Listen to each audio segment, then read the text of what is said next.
Welcome to the intersection of technology, cybersecurity, and society. Welcome to ITSP Magazine. Let's face it, the future is now. We're living in a connected cyber society, and we need to stop ignoring it or pretending that it's not affecting us. Join us as we explore how humanity arrived at this current state of digital reality and what it means to live amongst so much technology and data. Knowledge is power, now more than ever.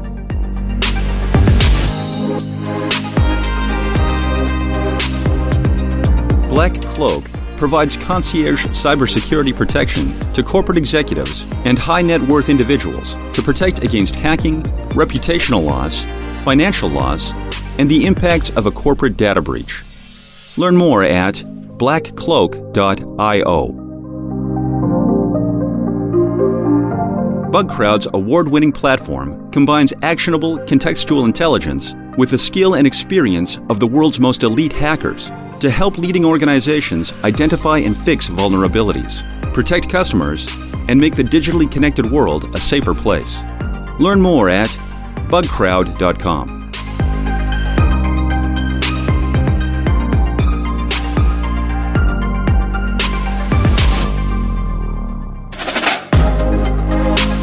Marco? Sean? I have £5 in my pocket. €5, whatever your denomination of choice is. $5. $5. And what are you going to do with it? I'm going to buy something. What? Your privacy. Oh, I think it's already sold out. It's already sold. We've exhausted the limited edition Marco identity is gone. Last time I checked on Google and social media, I think they already bought it from me. Actually, they didn't even buy it from me. They just took it. Didn't realize it. Yeah, it slept away. So there you go. There's nothing for you to buy. That's right. Just enter it here. Yeah. All right. So I'll take my £5 elsewhere then. But buy an ice cream, a good gelato. I'll buy an ice cream. Yeah. Which I just shared some privacy that I like ice cream. There you go. Right. Now you're going to see a lot of advertisement the next time you log into Instagram, and right. There's going to be all ice cream all over the places. Exactly. No, seriously, this is a good timing for this conversation, Sean, because there's something that we have been doing for a few years now around this period, and you actually moderated several panels for Privacy Day, which now is Privacy Week. And exactly. Maybe led by the good folks over at National Cybersecurity Awareness, NCSA, here in the U.S. And lots of discussions around privacy in terms of user information, business information, what's acceptable use, what's appropriate, what's ethical, what's legal, many different facets to cover here. Yep. And what do you think, Marco? What are we going to talk about today? I think we're going to talk about privacy, and is a book that Dr. Carissa Véliz wrote. She's our guest, which she's going to introduce herself really soon. But I just want to highlight that the title is Privacy is Power, How to Take Back Control of Your Data. And who doesn't want to know that? So maybe that's what I'll use my $5 for. Yeah, buy the book. I don't think it's going to be enough, but maybe some credit on Amazon, you'll get you that. Absolutely. But this is a very relevant conversation. It's probably never ending. It's regarding technology, how we use it, how it's used against us and for us. We're not going to be catastrophic and dystopian, but this time we're going to look at a problem and maybe at a solution too. So, Sean, what do you think? Yeah, let's do it. Carissa, it's a pleasure to meet you and to have you on the show. Congratulations on the release of the book. It's available in paperback, as also hardback, I think, is available last year. A bit about yourself, who you are, what you do, what you're up to, and then we'll get into how the book came to be. Thank you so much for having me, Sean and Marco. It's such a pleasure to be here. I'm an associate professor in philosophy at the Institute for Ethics in AI at the University of Oxford. And I work on privacy, but also digital ethics more generally, with us focus on AI ethics. And that's already a panel series that we could have with you, talking about all these things. And by the way, we do have some panels, and maybe we'll invite you to be part of. So big topic, very big topic, always in the news, either social media apps and the way that we just trade our privacy without even knowing. Because if I'm understanding well, the book it's more about the everyday people that use technology than the commercial or the cybersecurity crowd. So tell us a little bit about the book, why you wrote it, what made you click like, hey, there is a lot of book about privacy, but maybe this is missing. So what was the why? I was a PhD student in Oxford working on a completely different topic. And then I started researching the history of my family, who were Spanish refugees. And I dug up a lot of information that they hadn't told us. And that made me wonder whether I had a right to know those things. And being a philosopher, I looked into the philosophy of privacy and realized there wasn't much there. And the little there was quite outdated. And then that same summer, Snowden came out with his revelations that we were being surveilled at a mass scale. And I just thought it's incredible that philosophy hasn't said enough about this. And, we have like great names like Rawls and talking about justice. And how come there's nobody talking about privacy? So I changed the topic of my dissertation, and I worked on that for years. And originally the project was to write an academic book about privacy. But I was thinking that we are at such an important time historically. So much is at stake at the moment, and we are making decisions that will change how we live in the next few decades, that I thought that maybe it was a bad idea to write an academic book that only very few people would read. And I wanted to write the book that I wish I had been able to read when I started getting nervous about these issues or uninterested. And especially thinking about two kinds of people. One, a person who doesn't know much about privacy and is just generally interested, as anybody would be, because we all use tech and we're all citizens and so on.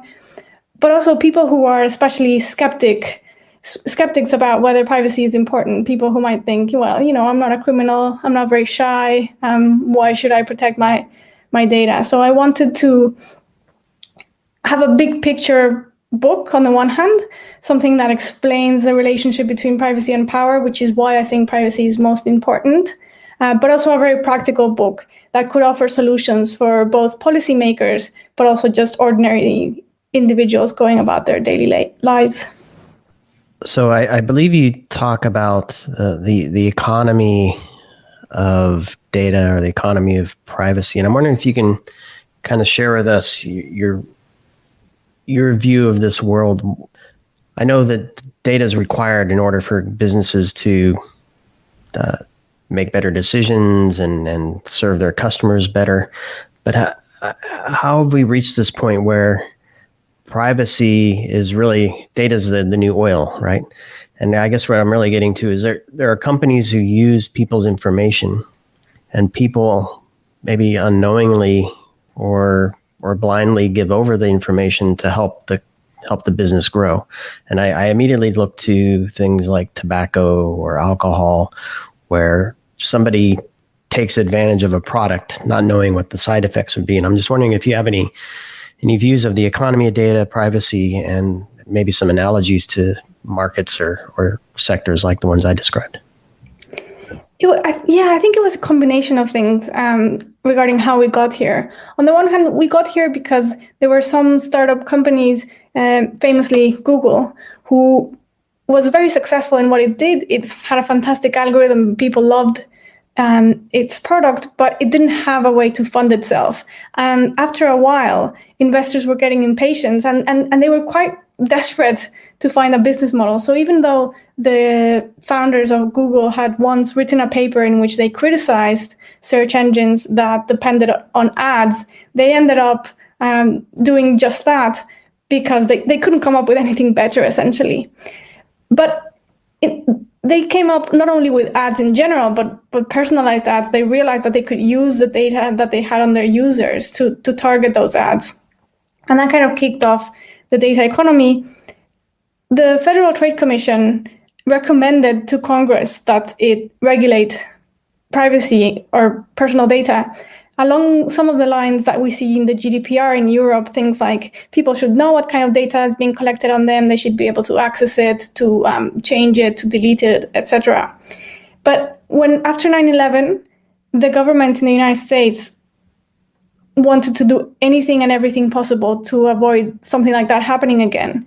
And they thought it might be a good idea to keep all that data, to literally make a copy of that data and use it for safety. Now, unfortunately, it turns out that big data is not that great to detect terrorism, because big data is fantastic at detecting patterns when you have troves and troves of data, but terrorism is always going to be a very rare thing. And so, unfortunately, it seems like we lost our privacy for nothing. First, because personalized ads have very serious disadvantages, and the advantages that they have we could get in less invasive ways, like contextual ads, which means that if you search online for whatever you want to buy, say you want to buy a book, and then we can show you the ad for that book. We don't need to know, your sexual orientation, your political tendencies, and many other sensitive things that gets shared in the data economy. And secondly, because we gave away our privacy in the hopes that it would bring us more safety, and it doesn't seem like it has done that. And in some ways, having that much personal data sloshing around makes us very unsafe, both as citizens, but also as whole countries. So you mentioned a company that their original motto was "Don't be evil," and then it turned out that now they don't even have that anymore. I'm not saying that they're evil by choice, but again, as you said, that's the business, and it's ruled by money, and it just became the way the internet works because it's so easy to get this data. So we had many conversations about privacy, and one thing that we hear a lot is the problem that even if you have the GDPR, even if you have regulation, once the toothpaste is out of the tube, it's not going to go back in there. How many times are they going to steal your data once it's already out there? So I can buy your data, your privacy, Marco. Yeah, unless I change. It's just squeezed out on the floor. That's all. I just changed completely my personality, and I go in a completely different place, and the data that I gave you are not good anymore. But the point here that I want to make is when you look at privacy now, many people say, well, privacy has changed. What's your take on that from a philosophical perspective? Is it really change? Is it a changing thing with culture and society? Or we're just trying to justify the fact that we screwed up? I think we're just trying to justify the fact that we screwed up. And before that, I think tech companies were trying to peddle a story about privacy that was very convenient to them. That it's just something cultural and it has changed and people don't have no reason to protect their privacy. But privacy has always been important for the same reasons. We seek privacy to protect ourselves from others, from both abuses of power and kind of encroachment of others. So you seek privacy when you're feeling vulnerable, when you're doing something that you don't want other people to know about because they could misuse it against you. And in that way, the relationship between privacy and power is very, very old. That's why somebody like Francis Bacon said that, the more knowledge you have about somebody, the more power you have over them. And then Michel Foucault said that the more power, the more power you have, you also have more knowledge, not only in the sense that power gains you access to knowledge, but also you get to decide what counts as knowledge. So Google gets to decide what counts as knowledge about you because it categorizes you and it sells and it shares that data in different ways.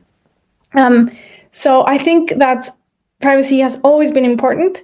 And today, if anything, it's more important than ever because what has changed is that we have tools to collect more data than ever before in history and to analyze that data and make inferences that weren't possible before. So that has changed, but not why privacy is important. And I want to talk about this, the concept of power, because Marco pointed to the economical drivers here, where if you have shareholders you're answering to, you have to make money so that they can make money. But even those big, large behemoth organizations reach a point where governments get involved and say, you're just doing a little too much. You're crossing the line here. And so there's that angle. And then also governments aren't innocent themselves either. Right? So they can presumably tap into some of those data sets that these big companies have, either knowingly or unknowingly. And then obviously they have their own data sets. So how do we as people, citizens within or even visiting other places around the world, know what's being used from us for good or evil? That's one of the problems, that the whole data economy is absolutely opaque. And partly that's because data is very abstract. So it doesn't feel like anything to have your data collected. It's not like having your blood drawn. You notice that. But with data, you don't miss anything.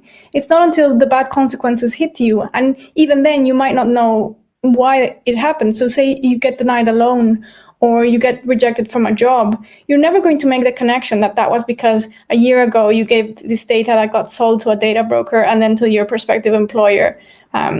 So it's very hard to make the connection. And you're right about governments. Governments benefit from data in many ways, but a few ways that are important is some governments even sell data. So for instance, there have been stories about the US Postal Office sharing data, which is quite sensitive, but also for national security purposes and for the control of the population. And of course, the government needs some amount of data, for instance, to make sure that people are paying taxes and so on. And of course, to pursue serious criminal charges, etc. But at the same time, now we're seeing that governments also have a reason to protect personal data, again, for a variety of reasons. One is that personal data is being used to erode democracy, to pit us against one another, and to expose us to personalized propaganda and try to sway elections. And of course, that is very, very threatening to any society. And the second thing is that personal data is very dangerous for national security. So for instance, a couple of years ago, the New York Times published a piece in which two journalists who described themselves as not very tech savvy got data that anyone can buy from a data broker on the location of 12 million Americans. And they managed to identify very important lawyers, very important people in the military, very important public officials. And these people were going to places that are very sensitive, like drug clinics or abortion clinics or psychiatrist office. And if you have that access, it's very easy to, for example, extort someone or to for somebody to be a physical threat. And these reporters even managed to get the location of the president of the United States by triangulating his schedule to a phone that was always around, and it turned out it was the phone of a Secret Service agent. And if the president of the United States is not safe, then nobody's safe, and the whole country isn't safe. Yeah, fun stuff. So I wonder who's triangulating me. That's Mark. I know you want to go, but no, go. I think the obvious question for most people is, well, I'm not the president. I have nothing of value. Nobody's coming after me. Got nothing to hide. Target. I have nothing to hide. I'm not breaching any steps on any interesting buildings.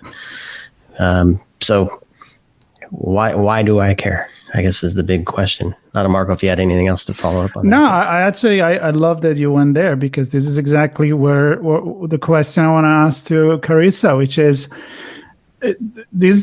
this channel on ITSP Magazine is called Redefining Society, and this is something that is not just expert that listen to this, but also more and more everyday people interested in technology and privacy. So one of the things I was reading in the excerpt of your book is, you mentioned since the day you wake up in the morning, you're already leaking data and information, right? You check your social media and so forth. And maybe you're up with the location open that just to check the weather. And there you are. Here is where I am, and I'm in the mountain today instead of where I usually am. So show me target advertising for that. So can you paint a quick picture of the everyday citizen.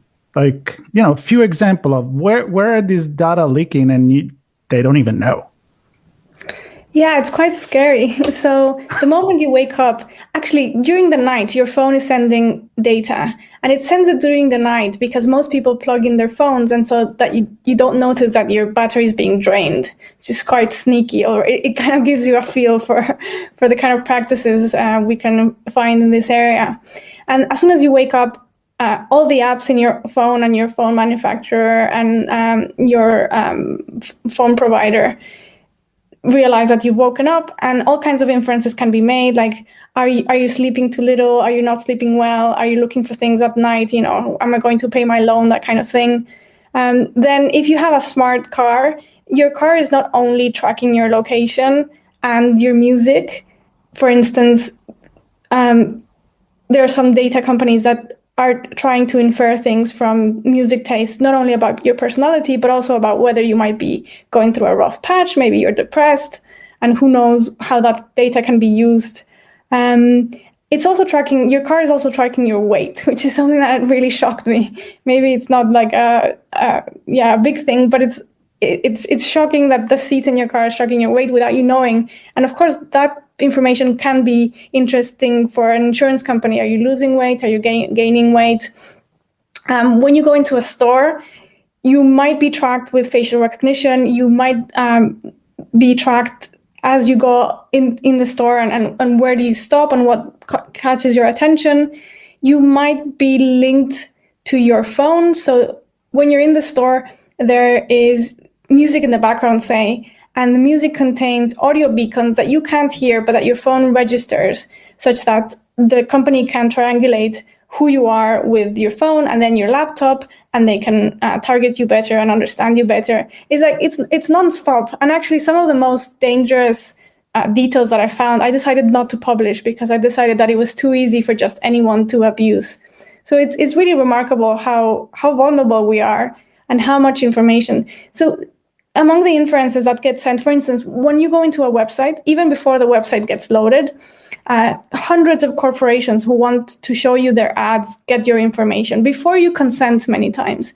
And this is not information that is just like, boring. It's things like your sexual orientation, your political tendencies, how much you earn, whether you have a mortgage, your diseases. It's really sensitive stuff. And these companies, even when they don't show you their ad, they get to keep this data.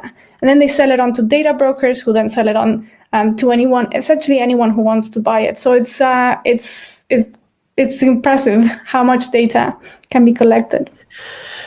That's some of those examples I thought of and considered, and I was looking at some retail automation and the transformation of the retail space not too long ago, and some of this came up in my research. But my question to you is, I know phones listen, and it's so that it may find something for me. I don't have it enabled on mine.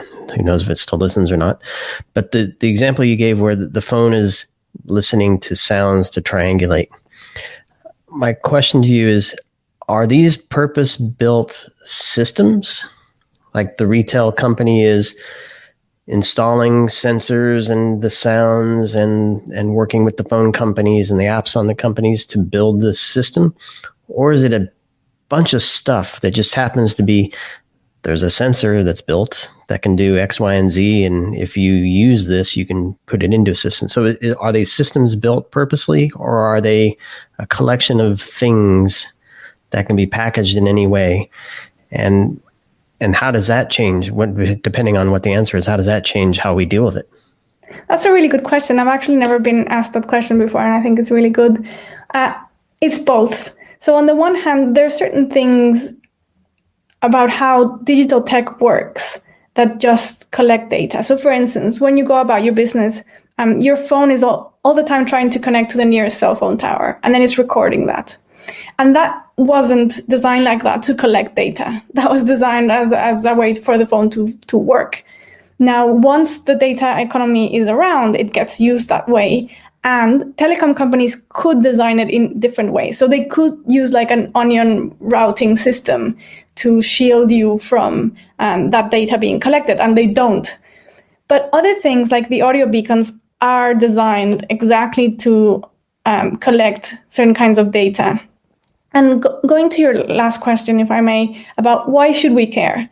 Well, an ordinary citizen who is not the president and not anyone important, and let's say, they don't have any enemies, they should care, or you should care if you don't want to be discriminated against, if you're ever going to apply for a job or a loan or an apartment or any kind of opportunity.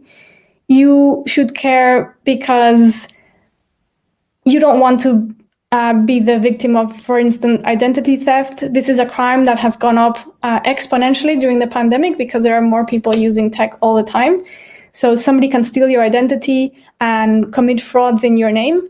And there have been really tough cases. Even the small cases are very tough to handle because it's very hard to prove that it's not you committing those crimes. And you can spend so many thousands of dollars and years defending yourself for doing absolutely no wrong. You should care because there are people who want to extort you and expose you. So for instance, in some occasions, data from clinics. In one occasion that I remember, it was a cosmetic clinic. So there were photos of nudes and passports and all kind of sensitive information got leaked, and hackers asked for Bitcoin in exchange for not exposing those people. In another more recent case, there was a psychiatric clinic in Finland that lost data and patients got extorted. So if you're a human being and you might think that you're super healthy, but maybe you have a disease that you don't know about, and maybe that's going to come back and haunt you in the future. And that's just if everything goes right politically. But if it doesn't go right politically, then we can be in real trouble. So one example is, of course, the Nazis. They used the data in the registries to find Jews, and in the country that had most data on its citizens, which was the Netherlands, they found and killed about 73% of the Jewish population, versus in France, where they had very little data on citizens and that was a conscious decision for privacy reasons. And there they found 25% of the Jewish population. And a more recent example is, for instance, Hong Kong. Hong Kong, 7 years ago, was quite a safe society to live in, politically progressive and very tech savvy. So there was a lot of high tech all around. And then suddenly things get tense with China, and that tech that used to work for citizens is working against them. So we see these images of protests and people bringing down cameras that have facial recognition. And then one of the problems was that more and more there were electronic ways of buying your ticket for the subway and not an actual person giving you the ticket. So there was huge queues in the very few places that you could buy your ticket with cash, because people didn't want to buy their subway ticket with credit cards. And that's a really good illustration of how if we build an architecture of surveillance, we don't know who's going to use it in the future. We might have a really good government now, but if we build that architecture and somebody else takes over, we're in serious trouble. So if the audience hasn't Very bright already, and positive message here. I was going to say, if the audience hasn't already turned off the podcast and go hide somewhere and burn their phone or something, what's the hope that we have, right? I mean, I think somebody that was making a comment or review about your book, he actually quoted Scott McNealy, which is the founder of Sun Microsystem, and we had the pleasure to have on a show also, where it says, you have zero privacy anyway, get over it. Not really. So is that all gloom and dark and 1984 scenario here, George Orwell, or do you see a solution? Is there something we can do? Is it too late? Is there hope in your book? That's the question. There's a lot of hope. Actually, the second part is very optimistic. And it's a kind of quirky kind of hope, because I think our current landscape is so terrible that it's absolutely unsustainable. This is the Wild West, and we just can't keep on that way. My hope is that we can change things before something really bad happens in the West. Because unfortunately, if it happens outside of the West, we don't learn from other people's mistakes, apparently. And I think we can do it. And already we're seeing huge steps. When I started working in this topic, people would really laugh at it. I mean, totally. They would say, like, privacy is not a topic. It's something of the past. And today we can see that was completely ridiculous. And not only do we have much more legislation than, say, five years ago, the GDPR in Europe has really changed practices across the world because everybody wants to be in the European market. Now in the US, there's a lot of talk and debate about a federal privacy law, and I think that's coming. And even when it's not coming, you see states passing important laws, like California, of course, but also Illinois with its laws against biometric data collection and so on. So I think we are learning. We were very new with this digital tech, and companies didn't ask for this, so we didn't even know that data was being collected. And also, there are two things to keep in mind. One is that the majority of the analog life is not digitized. It might seem that everything is online, but when you think about it, for instance, our homes, our spaces, most of it is not digitized. Most people read books in paper, which is really interesting, I find. Most of our conversations, or a good chunk of them, still happen offline. There's so much of the world, and most people buy offline still, even during the pandemic, which is also interesting. So we are very much in time. That's the first thing. And the second thing is that the most valuable data is the one that's being produced today, because personal data expires quite quickly. Your tastes change, you lose weight, you gain weight, you move countries, you seek a different job. It changes all the time. So don't think that just because there has been a lot of data collected on you, you should just forget about it and it doesn't matter, because the most important data is the data that you're producing or that's being produced right now. And that gives us a lot of hope to be able to change things. And then finally, we can delete data. And in some cases, like just a few days ago, there was a news that Europol is being asked to delete a lot of data that it didn't have lawfully. So we're seeing more and more that when lawsuits happen, it's not only that whoever made a mistake has to compensate the other party, but now we're seeing a request for data deletion.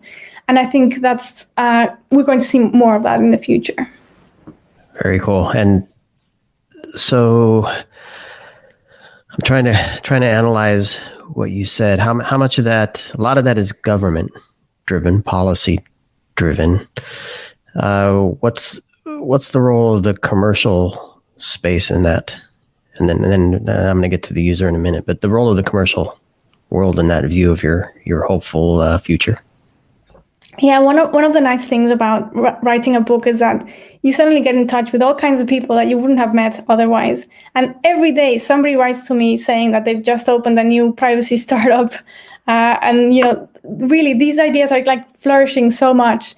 And it's an open space for companies because companies can use privacy as a competitive advantage. And we are already seeing that with Apple. I'm not saying that Apple is perfect or a saint, far from it, but it has some privacy features that have been a game changer and have upped the standards for other companies.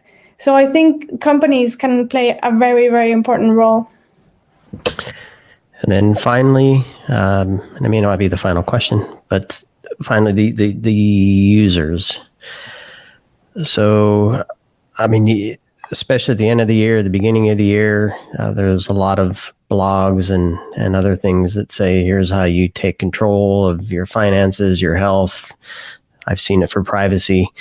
But those lists can be lengthy, cumbersome, maybe even a little too technical for the non-technical person. What does the end user do, the everyday citizen do to begin to take back control for themselves?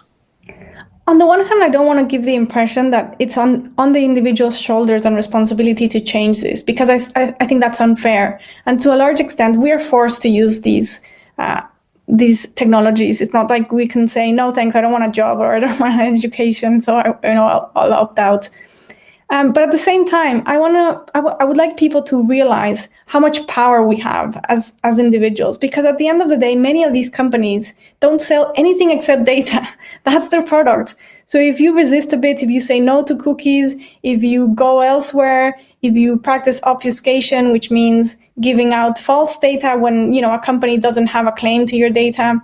So for instance, if a company forces you to give an email, well, give them a fake one or one that you just produce for that. So both Firefox and Apple allow users to have aliases. So, and also I want to like people to understand that you don't have to be perfect. It's not that, and you're going to fail. So many times, even if you try all the time to protect your privacy, it's just very hard. And there are many people who want it, and many times you're going to fail. But even when you fail, there is a lot of meaning in doing that. And it has an impact because it creates a paper trail. Many companies say, well, yeah, we did this horrible thing to our users, but it's absolutely fine because they were happy with it. They consented and they said yes. And when you resist, when you say no, you create a paper trail. And if a regulator or a lawsuit happens in 1 year or 2 years, then that's going to show that we were actually not consenting. So basically, the main idea is to look for opportunities to protect your privacy and think twice. Don't be cynical. We will change this, and it can be changed. And the more we work towards it, the sooner it will happen. And that means avoiding many unnecessary harms like discrimination and exploitation and so on. So among the things you can do is make sure that the laptop and the phone you buy is not produced by a company that trades in data, because they will always have a conflict of interests. Instead of using Google search, use DuckDuckGo. It's free and it works very well. Instead of using WhatsApp, use Signal. Instead of using Gmail, use ProtonMail. And in general, for any service that you search for, usually there's an alternative that is privacy friendly. So if you can use it, then use it. And protect other people's privacy. Don't share things that obviously violate somebody's privacy. Don't take pictures of people and upload them without asking for their permission and so on. Just try your best without making your life too hard. That's good enough.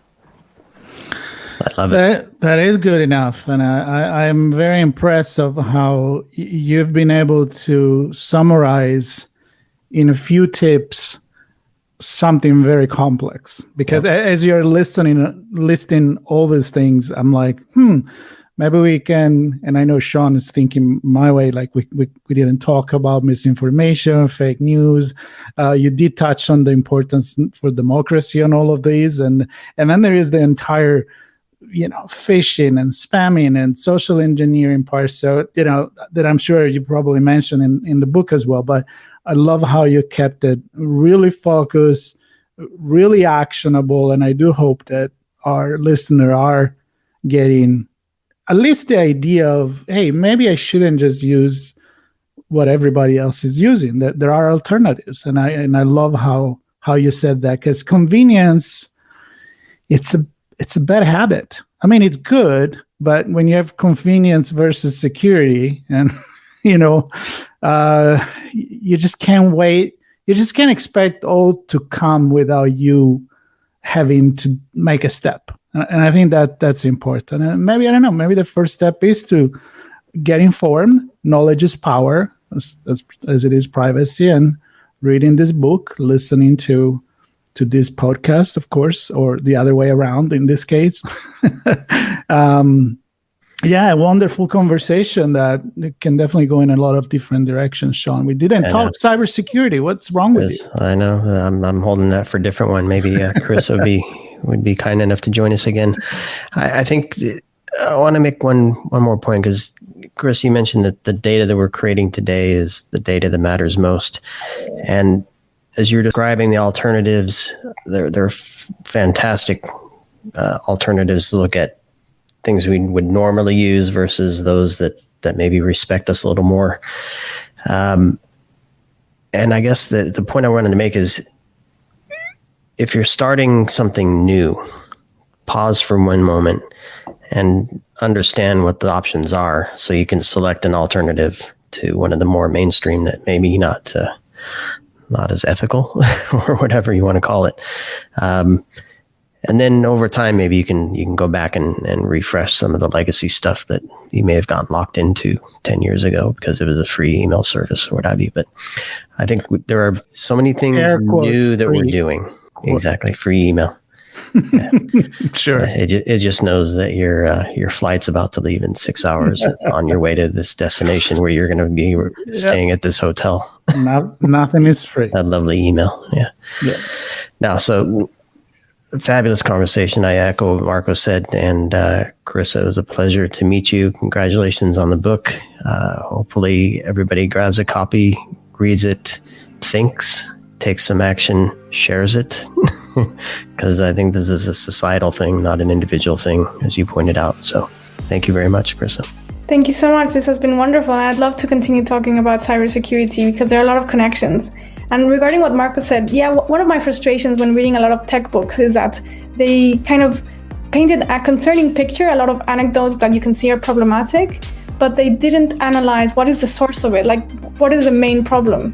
And I think when we realize that the business model and that privacy are the source, or the loss of privacy is the source of many, even most of our problems with tech, it really is really enlightening. I think it's kind of insightful as to not only how we got here, but also how do we get out of here.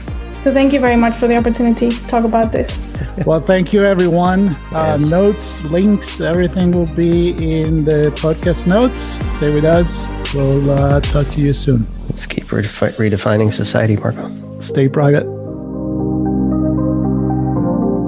BugCrowd's award-winning platform combines actionable contextual intelligence with the skill and experience of the world's most elite hackers to help leading organizations identify and fix vulnerabilities, protect customers, and make the digitally connected world a safer place. Learn more at bugcrowd.com. Black Cloak provides concierge cybersecurity protection to corporate executives and high net worth individuals to protect against hacking, reputational loss, financial loss, and the impacts of a corporate data breach. Learn more at blackcloak.io.